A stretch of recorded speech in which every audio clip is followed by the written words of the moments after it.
Scenario: a uniform ladder of mass m and length L rests against a smooth wall at an angle theta as shown in the figure. Question: what is the force applied in the middle of the ladder to cause the torque? Answer: it's the force of gravity. Fg is equal to mass times gravity, exactly like is in the diagram. You are wrong. That is not correct. Remember the equation for the torque. Torque is equal to the radius times force gravity.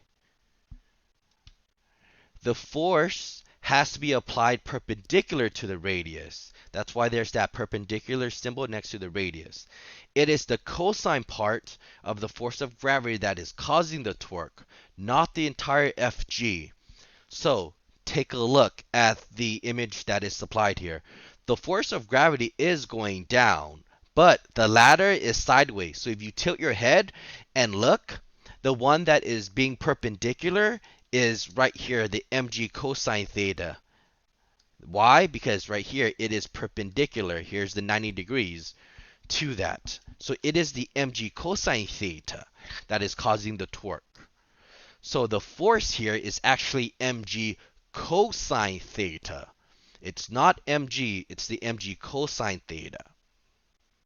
Okay? Next question. What is the torque due to the weight of the ladder? Now that we have it, we can now look at the equation. Torque is equal to the radius perpendicular times mg cosine theta. We got that from the previous problem right here.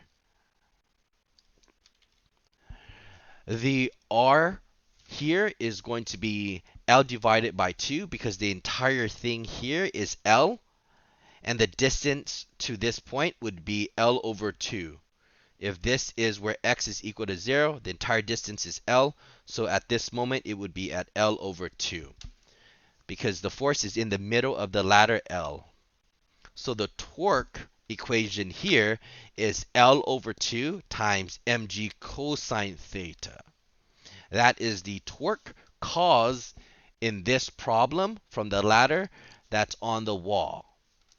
Notice that the force is mg cosine theta, and the length here is L over 2.